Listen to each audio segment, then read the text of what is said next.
Hello friends, welcome back to my channel Sonia's craft. आज की video में हम रेज़िन के बारे में कुछ बातें करने वाले हैं। तो यहाँ पे मैंने रेज़िन और हार्डनर 2:1 में ले लिया है, ये बाय वेट लिया है। अब इसके बाद में मैंने अपने रेज़िन को अच्छे से मिक्स कर लिया और इसको मैं कप्स में पोर कर रही हूँ। बेसिक सेम वही प्रोसेस है जो मैं अपनी पिछली वीडियोज़ में भी बता चुकी हूँ। तो अगर आपको मिक्सिंग की या फिर कैसे वेट से लेना है, ये सारी चीज़ें देखनी है तो आप मेरी प्रीवियस वीडियोज़ देख सकते हैं। इस वीडियो में मैं बात करने वाली हूँ, मैंने विंटर के टाइम पे जो अपना रेज़न आर्ट किया और मुझे क्या क्या प्रॉब्लम्स आई, वो सारी प्रॉब्लम्स मैं आपके साथ में शेयर करना चाहती हूँ ताकि आपके साथ ऐसी कोई प्रॉब्लम ना आए और आप इजीली काम कर सको।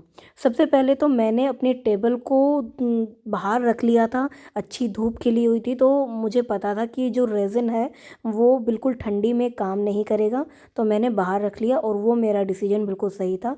तो आप भी कोशिश करना कि रेज़िन का काम करने लगो तो जिस दिन खिली हुई धूप निकले तो आप उस दिन काम करना शुरू करो, क्योंकि आपके लिए थोड़ा आसान हो जाएगा। लेकिन डायरेक्ट सनलाइट में अपने टेबल मत रखिए, आप पीठ कर लीजिए जिससे कि सनलाइट आपके जो प्रोडक्ट्स बन रहे हैं उसके ऊपर सीधी ना पड़े।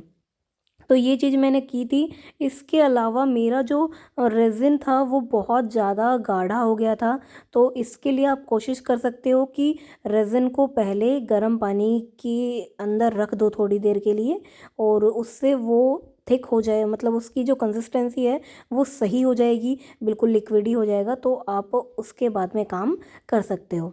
अब इसके अलावा मैंने देखा कि जो प्रोडक्ट्स हैं वो इस टाइम पे थोड़ा-सा ये है कि आपके पास में अगर ब्लो टॉर्च या फिर हीट गन नहीं है तो बनाने में थोड़ी दिक्कत हो सकती है। तो अगर आपके पास में ये दोनों चीज़ें नहीं है तो आप हेयर ड्रायर का भी यूज़ कर सकते हैं। इससे भी जो फ़्लो होता है रेज़िन का वो काफ़ी अच्छा निकल के आता है। एंड मैं मोस्टली हेयर ड्रायर ही यूज़ करती हूँ। मेरे पास में अभी ब्लो टॉर्च या फिर हीट गन को कुछ नहीं है, तो आप भी हेयर ड्रायर यूज़ कर सकते हो। उससे भी आप रेज़िन का जो फ़्लो है वो बना सकते हो।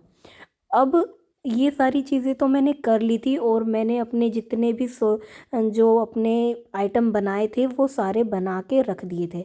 पर मुझसे गलती ये हो गई कि मैंने लेवलिंग चेक नहीं की, जिसकी वजह से मेरी जो ये ट्रे जो मैं बना रही हूँ, एक साइड से थोड़ी मोटी और एक साइड से पतली बन गई थी। तो आप ये चीज़ चेक कर लेना कि जहाँ भी आप काम कर रहे हो वो जो सरफेस है वो बिल्कुल लेवल पे हो, बिल्कुल भी एक साइड से झुका हुआ और एक साइड से उठा हुआ नहीं होना चाहिए। इससे आपका प्रोडक्ट बिगड़ सकता है, खासकर बड़े प्रोडक्ट बिगड़ सकते हैं।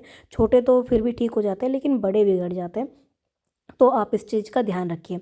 अब बात आती है विंटर्स की। विंटर्स में रेज़िन को सूखने में भी बहुत टाइम लगता है। नॉर्मली जो रेज़िन होता है वो 24 आवर्स में ड्राई हो जाता है। आप आराम से उसकी डीमोल्डिंग कर सकते हो, या फिर मैं कहूँ मैंने 12 घंटे में भी डीमोल्डिंग की हुई है और काफ़ी अच्छे से चीज़ें निकल के आ जाती है।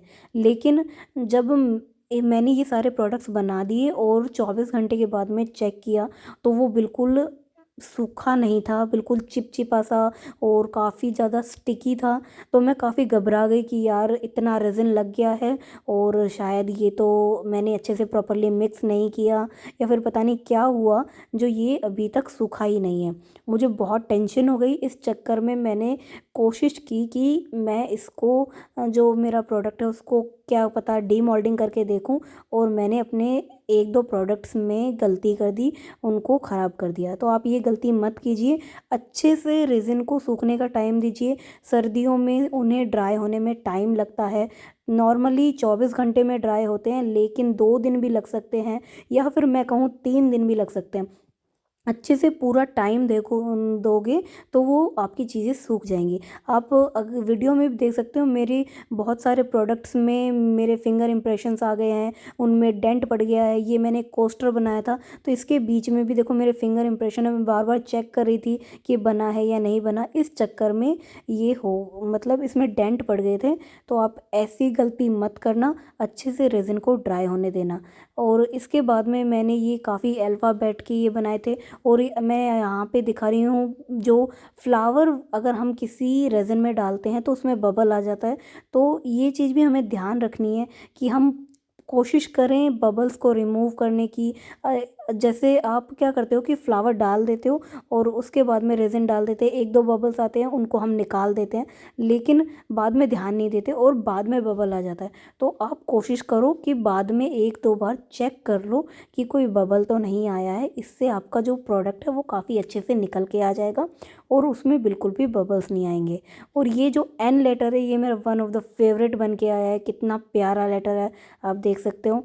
और मेरी गुड़िया है, मेरी बहन की लड़की है, उसका नाम है नव्या, उसके नाम पे ये मैंने बनाया। तो ये मेरा सबसे फेवरेट है इस पूरे आर्ट में। और इस टेबल में मैं इस जो ये ट्रे है इसमें मैंने बताया कि एक साइड से पतली हो गई थी, एक साइड से मोटी हो गई। तो इसी वजह से ये मेरी बहन ने हल्का सा इसको टच किया और ये टूट भी गई।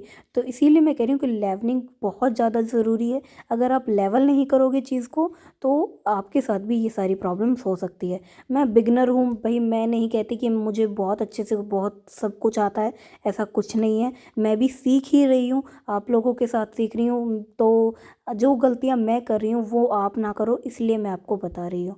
तो ये सारी चीज़ें मैंने अपने इस रेज़न आर्ट की जर्नी में सीखी। और इसके अलावा तो कुछ नहीं है, ये सारे प्रोडक्ट्स हमारे बन गए हैं। और देखो ये कितनी प्यारी सी की चेन है, ए और एस से मेरा और मेरे हस्बैंड का नाम शुरू होता है, तो ये मैंने बनाया है। वीडियो अच्छी लगे तो लाइक करना, सब्सक्राइब करना, कमेंट करना। बाय।